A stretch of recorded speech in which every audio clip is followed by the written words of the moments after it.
Okay, it's recording.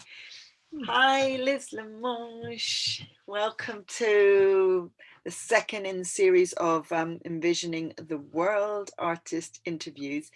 I'm really excited to have you here. We're figuring things out as we go along, but I think it should all be good to go.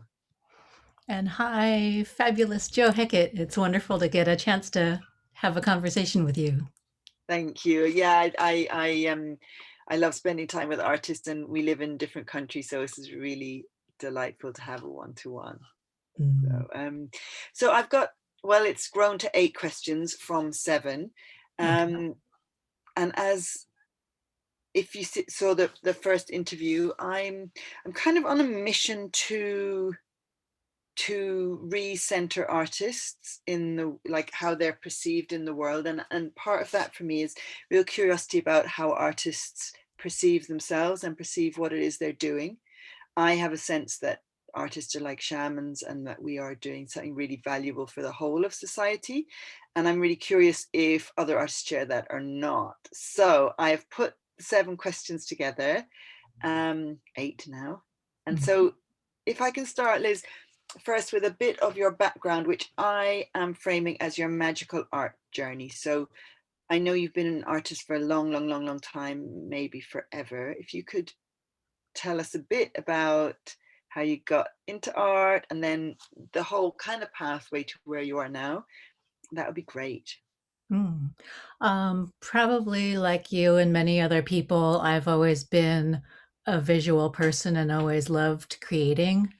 And my grandfather was an artist as well as a number of other things. So I always just loved design and color and drawing and painting and building things. In college, I majored in architecture, which was a great combination of things to study. I didn't go into it as a full profession, but I sidestepped, played with computers a lot, and went into graphic design and software user interface design, which was also like using symbolism to convey meaning in the quickest, most direct way possible. And that was a similar, and then started doing like websites and other UI stuff. And that was a similar thought process to architecture where you're designing for use to carry meaning for people to use and understand. And in some cases, designing a place for people to navigate. Um, and that was a brilliant kind of problem solving, and it felt like useful to other people, which was terrific.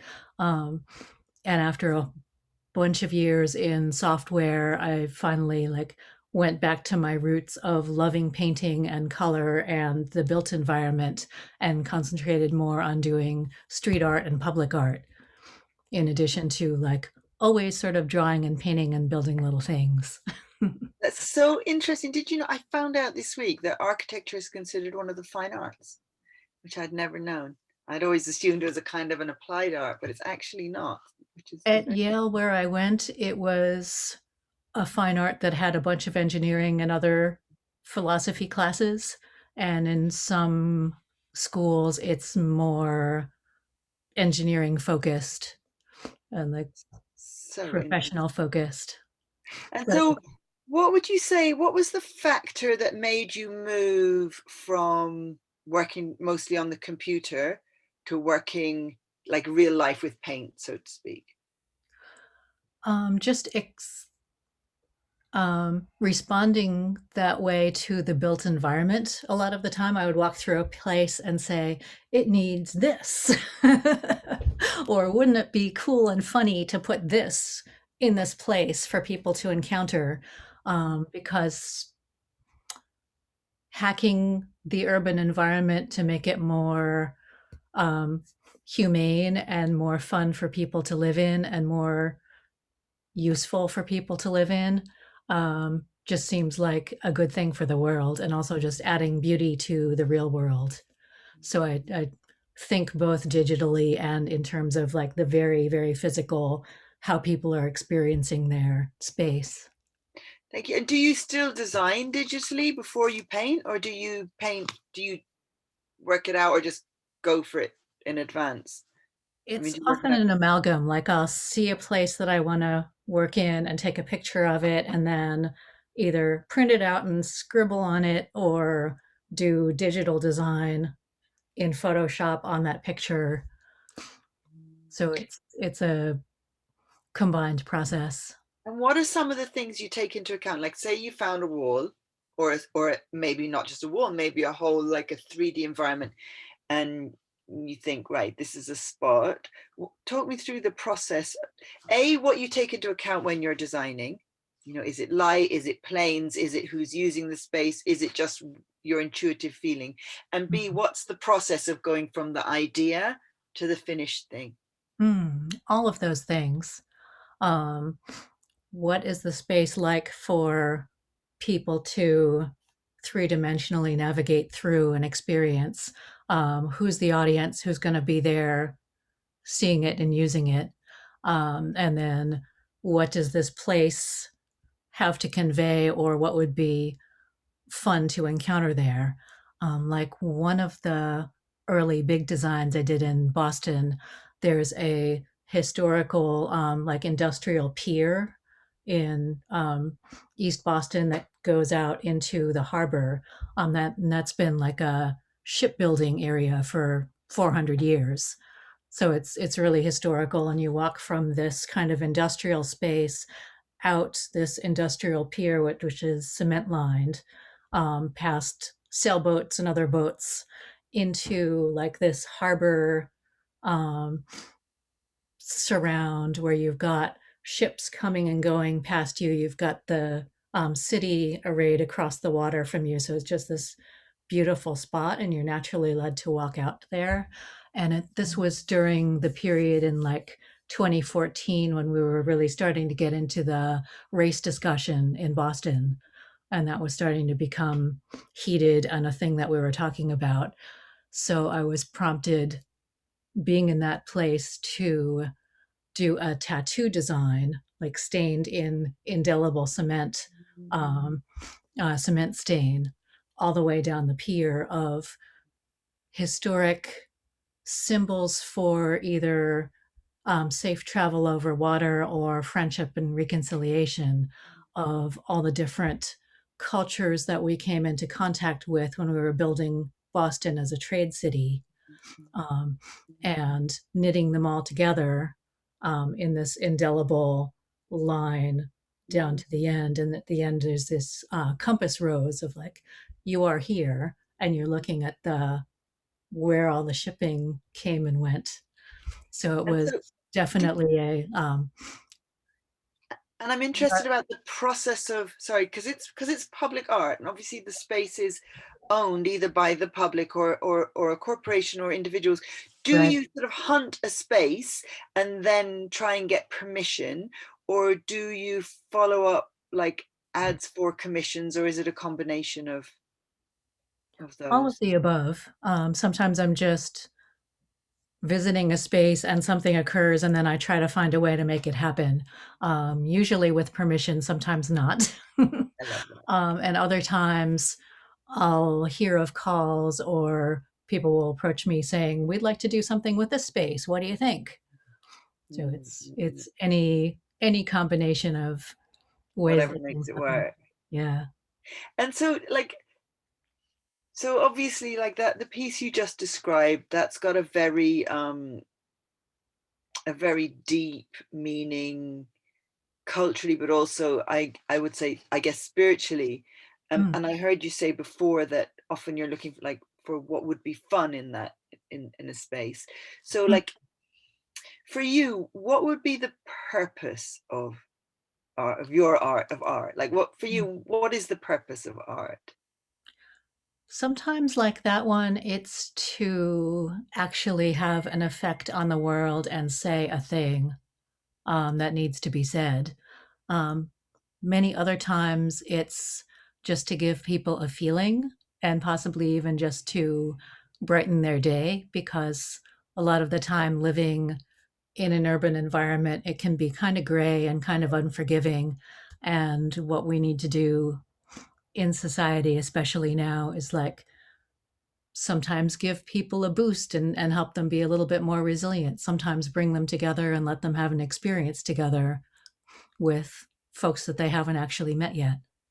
And is it important to you that your art be public? Like, is the publicness of it imperative for you? It's one of the ways that I think artists can really contribute to society and culture. It I can be happy doing little pieces back in my studio and just enjoying the process, but not many people get to enjoy that. Mhm. Um, Whereas if you're dressing up an area that really was depressing before and you can make it fun for people, that just seems like such a public good. And are there any areas in your work so far that you have felt like this is something really magical, or this is something, or is it something that is like a, how can I put it? What do you feel is happening when you're doing it, when you're getting the ideas and so on? Um, yeah, it does feel magical a lot of the time, like that. The tattoo piece that I was talking about before was definitely in a very shamanic, witchy context. We are doing a tattoo on the city that has meaning, and we're putting intentionality into it, and it is going to have an effect on reality, either in a imaginary way or a like people will see this and either intuit or read up on or kind of know what it's about. And all the artists and people working on it knew what it was about and put that intentionality into it. So did you do it as a group? Do you have a team that works with you, or how does that work? For that one, I approached different artists from the different cultural backgrounds and places where I didn't have that knowledge to begin with. Um, and then they got on board with the meaning and designed something appropriate in the language, visual language of their cultural background. And the idea being like, if someone from that background of 200 years ago were to see this, they would know like this is about me and it's a friendship message or inclusive good thing. That feels really powerful. Yeah, and empowering as well. Um, so when you're making art, what does it feel to you? How does it feel to you? What does it feel like to you when you're making art? Like how does it impact? We've spoken a bit about your intentions for the receiver. What about for yourself? Mm, a lot of the time, it does feel like a gift or a contribution or a magic spell or like trying to make the world better in a particular way, either by putting in something with definite meaning like that or just by putting in something silly and fun that will give people a giggle as they pass by. Yeah, I love that too. I love that. I love whimsy. I love public whimsy. There's something Mm. really, really delightful about it. I've been thinking about putting I have this vision of like a mini gallery in my front garden, but like a almost like a little house on a Mm. stick, like what estate agents put outside a house, with like a small house with a perspex at the front, and putting in just very non-valuable art pieces. Just yes, I don't know. That sounds delightful. Yeah. Um, And people do love that stuff, and it does brighten their day. yeah, and it's that kind of thing I think comes easy to artists. I like, for me and the artist I know, and I don't know if you'd agree with this or not, but like someone asked me yesterday, do I think everyone's an artist? And I don't know whether everyone is or not, but I know that there's a conscious decision at a certain point that I am an artist, Mm. and that with that comes a certain way of being in the world, which I think is different. Whether, I don't know which comes first. I don't know whether claiming yourself as an artist gives you permission to be like that, Mm. or the other way around, or it's like, oh, that's why I'm like that. I don't know which it is, but I do feel that being an artist allows you to interact with the world in a different way, gives you permission to do that. Hmm. I think everyone has their own superpowers and everyone has creativity and something to say, but that doesn't mean everyone is an artist or wants to be, Mm. or a visual artist or Yeah, wants to be. yeah. I think people choose their paths of things that they're good at and ways that they can contribute or be heard. And it can take a while too.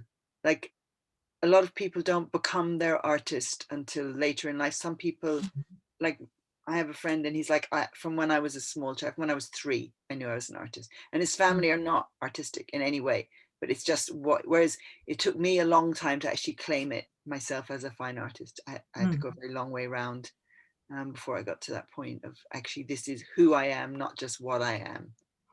And it Um, is a set of skills that have to be practiced. You don't want me doing your music. well, it might come.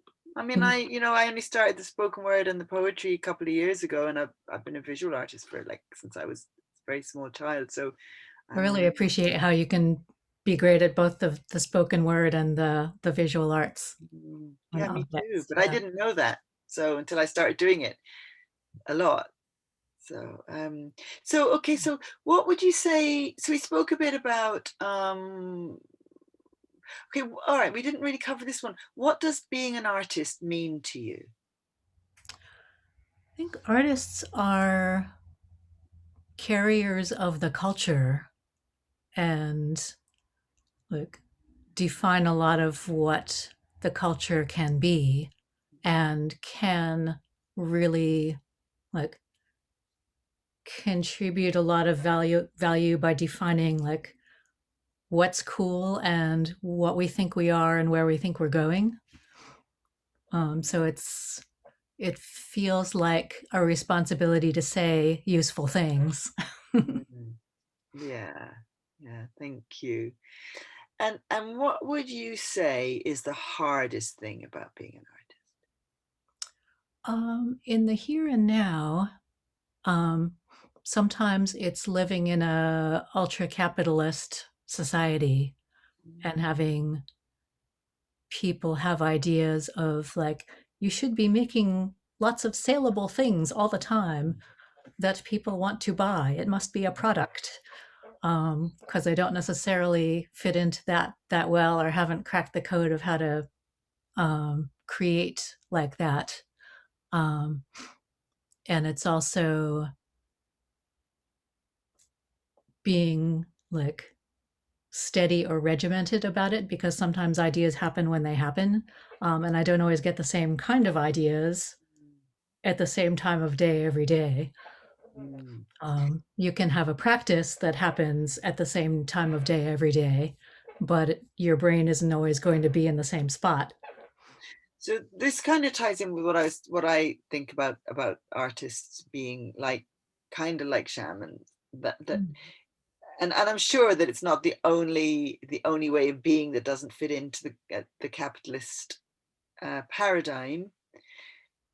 Like, because this is something I really think about a lot. I really have a problem with the idea of us making a product to sell, because that is part of what we do. But a lot of our work is non-productive. Like a lot of my time goes on, meditating, sketching, gathering things up, walking around, looking at things.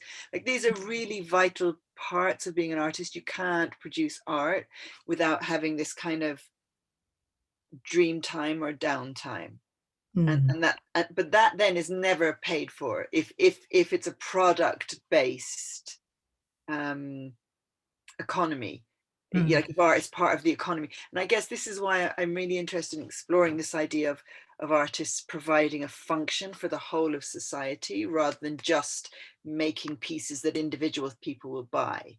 That Mm. we do something more valuable that isn't quantifiable. And I wonder, what do you think of the kind of the patronage, or maybe I should say matronage system, the idea of us being supported like for being artists rather than just the art we produce?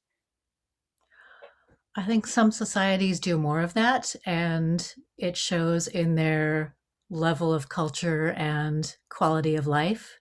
Um, Certainly my income comes from a huge range of like people on Patreon who think I'm doing a good thing and want to chip in a little bit to support that, and sometimes grants, and sometimes working with this um, like street intervention group that does like more like artistic pedestrian spaces and bike paths in cities, where cities will contract us to come and figure this out with them, um, or still doing like software and website, other kinds of graphic design. Would you make sure and at the end let me know your Patreon Mm. links, all those links as well, so people can, like, we'll make sure that your website is there, your Patreon is there, and that those different things. But also, would you like to share some of your art with us and talk us through some of what it is? I'd love to see it. I have seen some. I've seen an oil drum that you did. No, not an oil drum, but was that right? Did you do one that painted like a giant watermelon or something like that? Am I imagining that? I think that was someone else. I love that one Someone though. else? It's Oh, I'm so hilarious. sorry. But if that's the case, I do a few things that are kind of similar to that. Yeah. well, show me Sure. what you've got. I'd love to see it, and let's talk me through it. I'm Okay. really Sharing excited. now. Let's see. This is one little illicit project that I did near my neighborhood. There's a series of raised manhole covers for like the city water system in a park. And in early 2020, I decided that these needed to be buttons. Yeah, I love those. The idea that the people could go jump on them, like reset, reset. Fantastic. I love it. Are they close together, those two? Or are they They're three? scattered across like a half mile of Nice. bicycle path. Nice. And then, wait, where is my, ah, can I go to the It'd next? be really cool to have like one of those cameras that they have in the jungle to catch the leopards, to kind of, that was activated by movement, so you could, like, if anyone got on the buttons, it would automatically come on and record them. Right. Oh, now I'm having trouble advancing to the next one because I don't know where my control is. But don't worry, take your time. We'll just carry on talking in the meanwhile. Okay. I know that, would you say your main, would you say murals would be your, like, do you have a main medium, or would you really like to mix it up?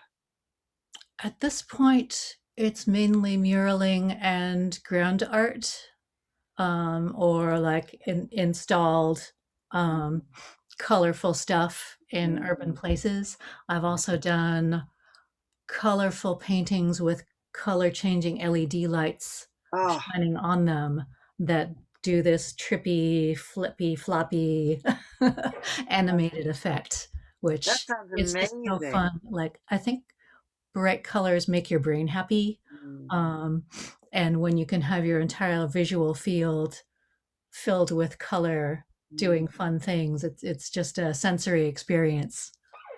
And then I've done digital stuff, and I'd love to do more like projection and other fun digital things, I was going to say, and what would be your little dream paintings gig? and objects. You What were would be saying? your dream gig? Um, Bigger murals and sides of buildings and things, I think. Imagine if you could paint the whole of the outside of Buckingham Palace or something. Really cool. Mm, that would be lovely. You've lived in London a lot of the time. There are some places in London that are kind of like that, where Yeah, there's I mean, like whole yeah, streets of whole buildings, and it's so there fun. are. There's quite a few. I mean, if you go to East London, East London is full of street art, like full, full, full. When you walk around, it's kind of a place people go to see it and to do it. But there's also places, and I'm sure you have them in the States as well, because my husband's a graffiti artist. They Mm, call them like a Hall of Fame, which is like a place where people are legally able to go and do graffiti. And Yeah. it could be like around a basketball court or a specific place, and then they change it every sort, like pretty regularly. um and then the really really good ones kind of stay up. Mm. um yeah. Yeah. We call those like free walls or that Mm. sort of thing. And there are a few around here, and it's always so much fun to go and see what's up next. Right. How are you doing? Have you got something else to show? Ah, You're still getting it ready. I'm having trouble getting the um advance thing Getting going. it working at your end? Yeah. But we are making this up as we go along, so that's okay. I always say that one of the really good things about being an artist is that because we're used to thinking creatively, we can Mm, usually find a way around things, yes. and we usually find a way of making things look really good, even if it costs like a pound. Somehow we can Right. make it look like it's really Here, good. let me share screen again and I'll Go do for it. it a different way. Exactly. That's exactly what I'm talking about. Let's see.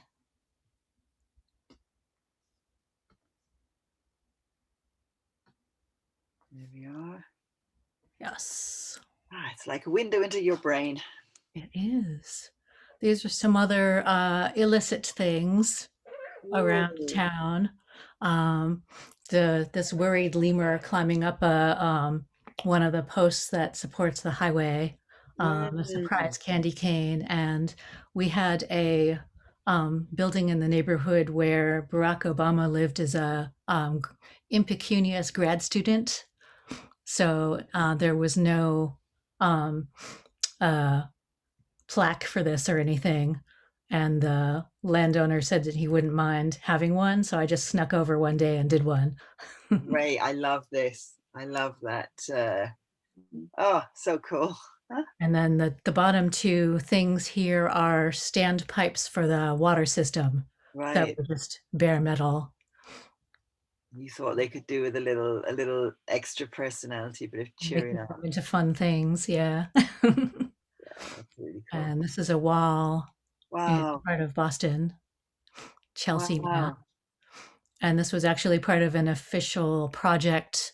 The neighbors got to vote on several different designs, and this one that I proposed was the winner, That's and it's really- become a bit of a local landmark. And, And then there's some other local little projects around town, and that one's on all stairs with the all cars with and the permission. people.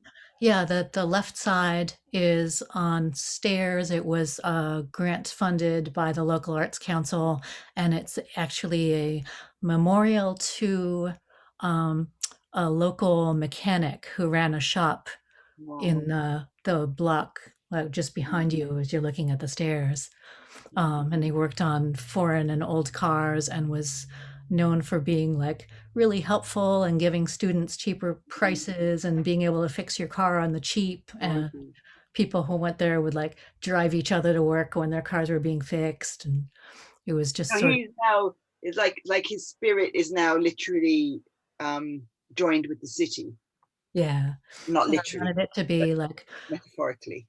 the people who get memorials should not just be the politicians and people in the military. It should be Yeah. folks who lived a kind life Yeah. and contributed to their community. And this is called A Soul's Journey as a series of weird old cars. Gorgeous. Gorgeous. And then the bottom right one is, I call it Let the Magic In, and Mm, that's in aerial dance studio in our nice. neighborhood. And Nice. it's all about like flight. Mm.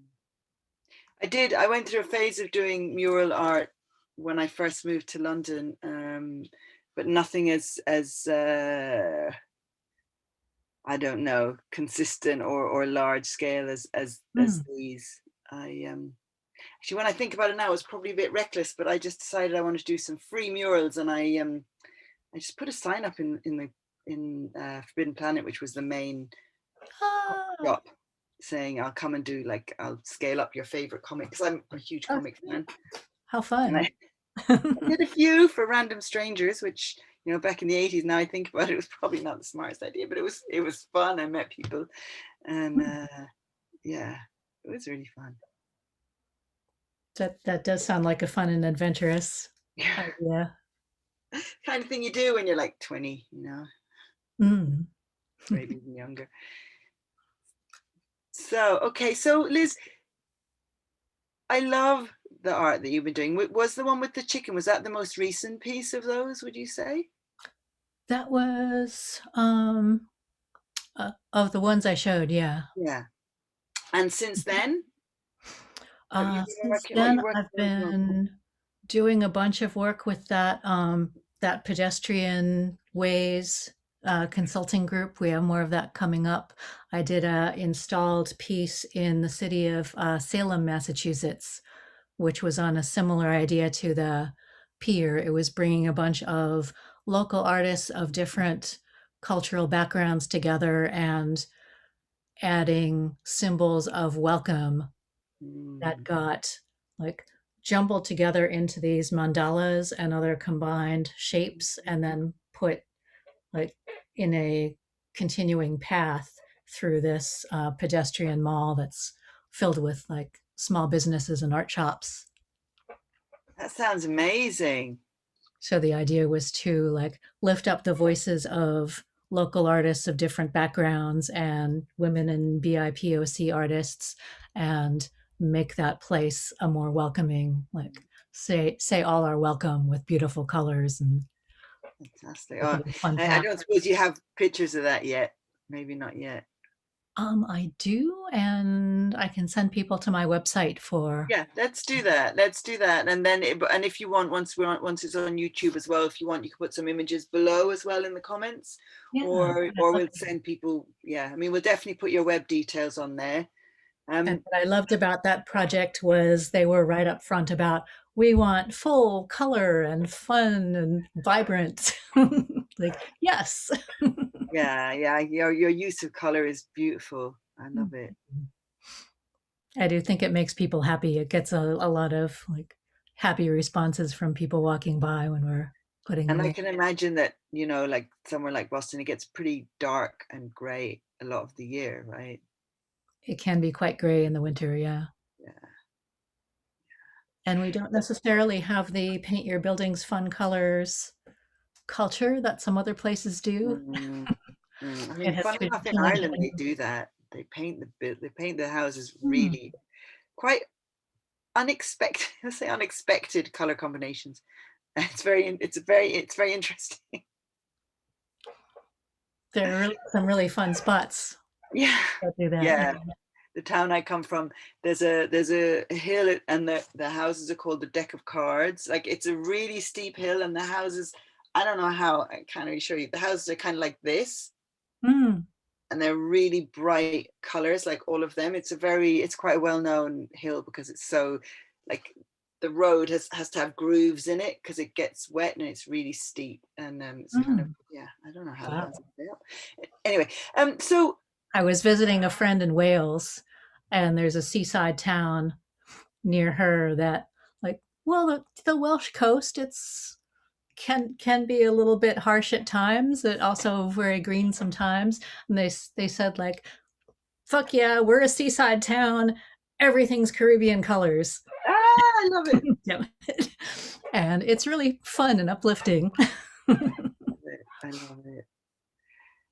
So we spoke about the hardest thing about being an artist.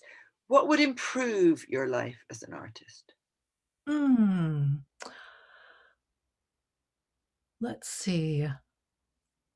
Culturally here, like less unrelenting capitalism, uh, more support for the arts, more respect for the arts as a profession, um, and then the leisure to like follow the different things that occur to me as they happen. I've sort of built that in by also doing the UI and web work and graphic design end, but it leads to a very busy life.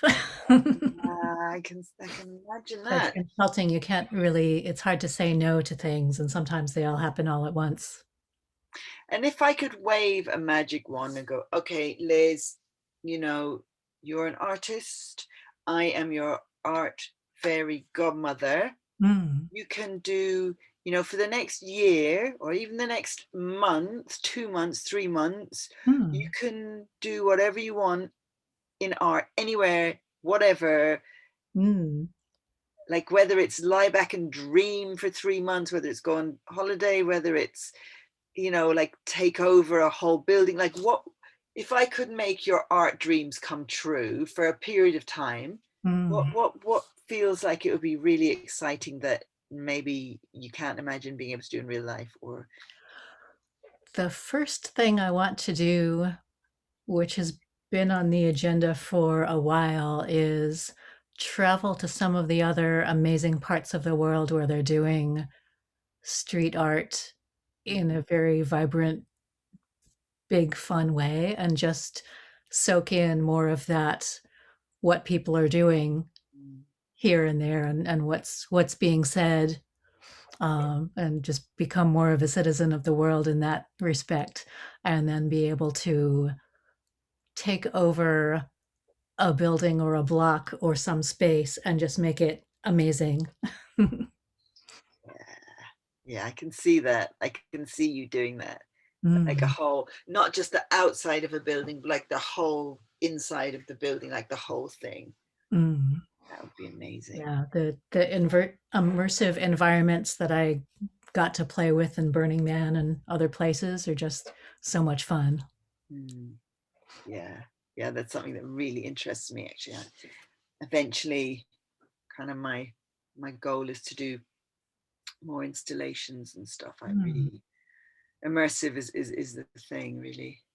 But I'm not that interested in at the moment anyway in doing it through virtual reality. I kind of want to do it through actual reality, the mm. actual senses rather than virtually. But does it appeal to you, virtual reality? It does in a I love learning new things, and it's appealed to me a lot to play with it. But it still bothers me that it's not that accessible for that many people. Like doing something that's just for the privileged few feels wrong to me some of the time, which is why I like putting things out where that anyone can enjoy without Mm, uh, equipment. I love that as well. Mm. And so we spoke about the hardest thing about being an artist, what would improve your life. What's Mm. the best thing about being an artist? Being able to see the world in terms of possibility and being able to have that type of effect on the world to create things of beauty Mm, and make it better for other people. yeah, thank you. And then the last question in the set of questions: where do you see your art career or quest taking you next? Good question. As you talked about the amazing wishes, I would love for those two types of things to happen. That is sort of the agenda, and also just being able to do more bigger pieces further afield, um, have a bigger effect on the world and create more beauty. Um, I do like playing with more digital things, and possibly projection is another way to make things happen with less permission struggles and less like overhead in some ways. Yeah, So that would be a thing to play with. yeah, like projecting onto walls or onto buildings or. Yeah, Mm, mm, as a way to create temporary pop-up installations and events. absolutely, There's absolutely. some very exciting things happening with that, and some of my friends in Boston being very techy are pretty into that. Yeah, I mean, I think if you're tech savvy, there's really, really a lot that can be done. Like I have some ideas that for installations that I just have no idea how to make them happen, and I Mm, don't even know if they're doable. But I know that someone who was really tech savvy could, do you know what I mean? Could make those kind of ideas be real quite easily. mm. That's one of the things that I like about living here, Boston in particular, is there's a concentration of smart techie people who play with things like that. Right. I'm sure there is in London. I mean, we have our version of Silicon Valley, which Yeah, is, I believe, I don't know if it still is, with Old Street Roundabout, apparently. definitely. That's London. Yeah, but I don't know. But I have just moved into my new studio is in it with a group of artists again after a couple of Mm, years being a bit of a hermit, in my own space in the middle of nowhere. So I kind of have this thing, yeah, about really meeting lots of other artists and kind of cross-pollinating, I guess, would be the. that's what I would love to do next. I've been hermiting for the pandemic, but there's something really invigorating about sharing a space with the right people and having lots of ideas floating around and people you can talk to. Yeah, yeah, I'd love it's a to really find a important thing. group of high functioning artists who are working on compatible things and like form an amazing superhero band. I mean, that's partly why I started the Ministry of Art Revolution, the group, and slowly kind of figuring out what it is, because I do have groups of artists and very close friends who are artists, but the pandemic had this weird effect on everyone, didn't it? Of kind of, which is great for. I mean, as an artist, it was great. It's been great, but also that thing of meeting people in real life has become a bit more difficult. Mm, And but on the plus side, I've been meeting lots of amazing artists like yourself that aren't in the same city as me, and so just kind of finding the ways to help people come together and you know just talk a bit, not just about art per se, but this thing of what it is to be an artist. I don't really hear that being spoken about very much. mm. um I and actually spent last summer doing a lot of outdoor collaborative stuff, mm, which was really good. And outdoors can be great for that sort of thing. But in the winter, I just leaned into the hermiting and went indoors and got on the computer a lot. yeah, yeah, so I'm very curious. I can, I mean, here the galleries have just opened up again the last few weeks. They've Mm, been closed, they open for a few weeks and then they close, and then so I see people are starting to have exhibitions again in real life. I've been kind of waiting for that, because for me, I really want my work to be like experienced with all the senses. mm. um but Yeah, your yeah, physical ceramic pieces. yeah, and the I can. paintings as well. I use a lot of like interference colors and stuff that change when you go Mm, past them, yeah. and like a lot of my work has got a lot of layers that kind of change as you move and depending on how you look at it, and the same with the ceramics, in fact. um I mean, I'm not making ceramics at the moment, but I do want to, I do encourage people to use their voices into the caves, for example, because they Mm, change sound, and I do want to make ones that are much more interactive than that. When I meet the right techie people, I have some really cool ideas to put mm. sound in there and smell in there that's activated by someone getting close. um There but is something very sexy about art as object because we're embodied creatures and we have all these senses. yeah. And in most art settings, you know, people are told not to touch it, to stay quite far away, and so on and so on. And I really actually want to break that down. I really want people to touch my work, Mm, um, particularly the ceramics. Like it's made to be explored with the hands, mm. as well as eyes or voice. But I know that's hard to manage when you have a lot of people and it's not closely invigilated. But Right. ultimately, that. But anyway, I have these ideas for really immersive. Um, I guess installations would be the term, some of which Mm, I'd like to see outside in public, and mm. others. need to be in a room. Well, they are a room or they're in a space. So, um, so what is there? What else? Is there anything else you want to share? Any stories? Any inspirations? Anything else you wanna tell us about? If people want to commission you, um, if they want to see more of your work or buy some of your work, what's the process? My website is earthsign.com, EARTHSIGN, and you can contact me through there.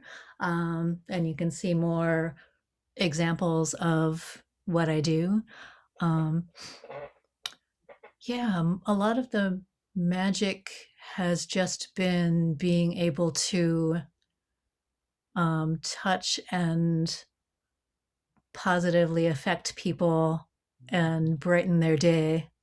There was one, like, I met a little girl who gets driven to school every day past that standpipe pink worm, Mm. and she every day she does wormy, and we finally met, and she learned that I had done that one, and it was like, oh yay, she likes it. There's nothing like that. And you never know what impact like that might have on her whole life. Yeah, I really believe in that butterfly theory sort of thing, where if you can give someone just a little bit of positive lift during their day, they might treat the next person they meet a little nicer or be able to weather the next thing that happens to them. Well, It and might it make our might whole world affect better. yeah, her whole view of the world or who she is. I remember when I had an incredible art teacher in secondary school, what you'd call maybe middle school and or high school, because they're joined together in Ireland. And he took me we went to this exhibition, and it's the first time I'd been to a kind of contemporary art exhibition, a local one. And Mm. someone had made a sculpture out of flour, baking flour that I guess they'd made a form, and they'd it was on the floor, and they'd made this shape on the floor with like a peak the whole way around, and they'd made it do this thing. Oh, I yeah. remember looking at it and going, you can make art out of anything, and it Hmm. doesn't have to be permanent. And it like What a it had moment. such a huge impact on me that one afternoon, seeing that one piece of art. I don't know who made it, I don't know what it was about, but it changed who I was, Hmm. and that pink worm, which sounds like, like it's like that that could have changed her life, you know? Yeah, and I love that story of the moment where art became accessible to you, or a broader concept, and that might have figured into you becoming an artist. Yeah, absolutely. Yeah, yeah. That's gorgeous. Well, thanks, Liz. It's been really, really amazing talking to you. Thanks for dealing with the screen sharing thing. I know Zoom is it's not really Sorry to be so designed. picky with that. Yeah, it's just not really designed for artists, is it? So maybe we need to come up with a different medium. I hadn't planned and rehearsed, but there's something great about the spontaneous nature of all of this. Exactly, exactly. Right? Yeah, I Oh, like damn it. yeah, I like a little bit of chaos in my interviews. Keeps it real, Mm. keeps us on our toes. Thank you Um, for such a lovely conversation. yeah, you too, Liz. And once this is up, we'll have all the links below so people can find Liz. You can see more of her work on her website. You can support her through Patreon, buy her a coffee, whatever you feel called to do. And I'll fill in yeah, some more thanks so links on much. YouTube. Yeah. Thanks so much. Thanks, Liz. Be well. Bye. You too. Bye.